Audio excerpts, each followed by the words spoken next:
Would you look at that? Laserbeak's having a little tea party. I am Mrs. Nesbit. Hello everyone, it is Briximus Prime, back for another Transformers action figure video, and today some of you might be asking the question, why? Why does this even exist? What was it that compelled Hasbro so much that they thought it was a good idea to make our first Bayverse Core Class Studio Series figure to be that random pink Bumblebee that Laserbeak transformed into in Dark of the Moon for that, 30-second scene? Taking a look at the packaging here, it's got the image of the pink Bumblebee with the T set back there, which clearly was done in Photoshop. Down here it says Transformers Dark of the Moon, Laserbeak, Studio Series, Transformers. Got another image of the pink Bumblebee. Authentic Transformers, I assure you this is authentic, even though it doesn't seem like it. Here on the back, some product shots and things like that. And this is officially licensed. And then here on this side, it's got a mug shot of the Laserbeak Bumblebee that's staring into my soul. And that is really it for the packaging. Laserbeak just comes with the one little Bumblebee cannon blaster arm thing, and obviously this isn't even Laserbeak's accessory. You just simply plug it into either of these hands here, and that's basically how you attach it on, make it look like the arm just transformed into the gun. And then you're also supposed to be able to store it with this little tab right there on the back, and there's your storage. And here's taking a look at the Bumblebee or Laserbeak head sculpt here. Also, I would like to mention, be sure to subscribe to the channel while you're at it for any more Transformers videos so that you'll be notified when they go up. And it looks pretty good, I'd say, for the most part. And I'm not sure if my camera is picking up on that, but I'm pretty sure there is the absolute slightest, smallest Decepticon logo. Just my camera is having a hard time picking it up. Those red eyes are totally not disturbing. And overall, the figure really does look like a pretty good interpretation of Bumblebee. And quite obviously, this is going to get repainted in yellow and black as, Bumblebee. And I just think it's really weird how that means when the Bumblebee comes out, we'll have to say that Bumblebee is a Laserbeak repaint. How have we gotten to the point that there is a Laserbeak, the Condor that comes out of Soundwave's chest, now transforms into a pink Bumblebee? What is my life right now? Like I said, mechanical detailing looks pretty good. Just removing this blaster out of the way. The arms look a little bit stubby, and also there's this little problem here where this chest area doesn't like to fully tab in. That is a bit annoying, but I wish I could figure out a way how to get it to just stay. Overall, the mechanical detailing here is all right, but the main thing about this figure is, oh boy, that is a lot of kibble. Yeah, the engineering on this thing is not the best. And honestly, I wasn't expecting it to, because it is a core class.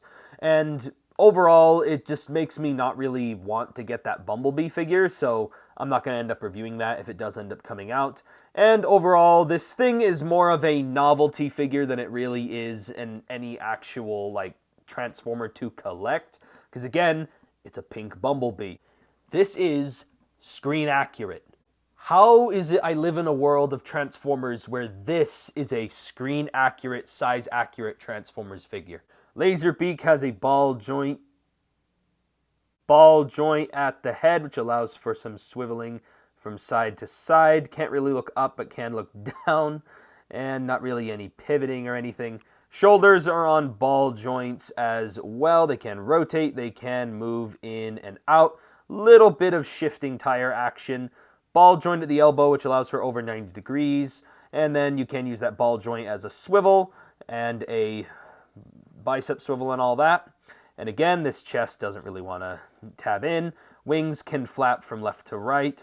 The hips can move forward that far. They can't really move back at all because of this panel. And then the hips can move outward that far. There isn't really a swivel here, but you can fake it with the ball joint.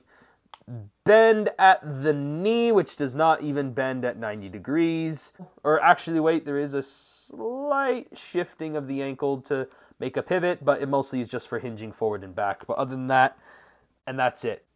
Garbage. Like I said, the Laserbeak here is not that big compared next to the Studio Series Deluxe Class Soundwave, and especially when compared with the Laserbeak.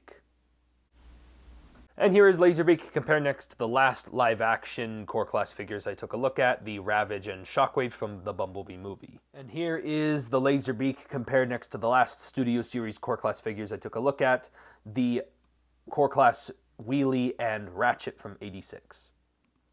Now let's get into Laserbeak's transformation.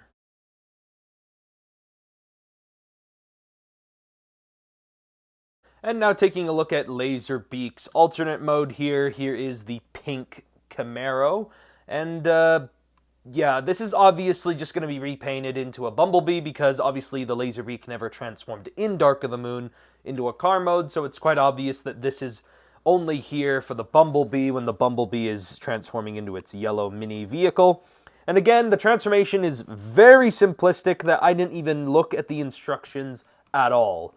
I was able to figure this out really easily, and one of my biggest complaints is there's this big seam mark that doesn't seem to want to tab in, and I did transform it right, it just wants to be difficult. And overall, the vehicle does roll fairly well. It's just a little bit bigger than some of your Matchbox cars, and overall, there's nothing much to say. I mean, it really is just a pink Camaro with black stripes. What is there else to say? And here is the Dark of the Moon core class Laserbeak compared next to the Studio Series '86 Wheelie and Ratchet. Here he is compared next to Laserbeak.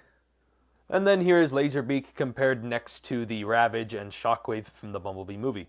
So that's it for comparisons. And that is basically it for my review on the Transformers Dark of the Moon core class Laserbeak. Or pink Bumblebee Laserbeak.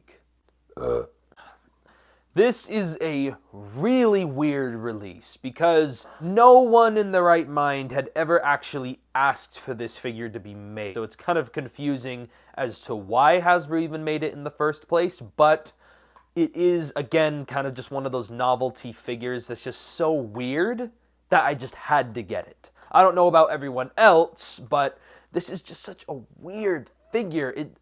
It just boggles my mind. I just don't understand why this thing exists. The figure itself is made out of good plastic. It doesn't feel like it's going to break or snap anytime soon, but the engineering is definitely a lot to be desired. The articulation definitely suffers from it. This is the most dynamic pose I can even get it into, and honestly, there's not really much else to say about it. The transformation's really simple, and they're obviously going to make this into a Bumblebee later, and it's not going to be that much better than this Laserbeak. And yeah, I honestly don't really got much to say about this figure. The engineering could have really been improved upon this figure, because I've seen some really crazy core class figures that have insane engineering. This figure kind of really missed to the bar on a lot of those. So if I had to give this figure a rating, I'm going to be completely honest, I give it a solid 6 out of 10. Most of that points comes from the car mode being kind of fun to play with, but mostly because this thing's just so ridiculous that it's kind of fun to have.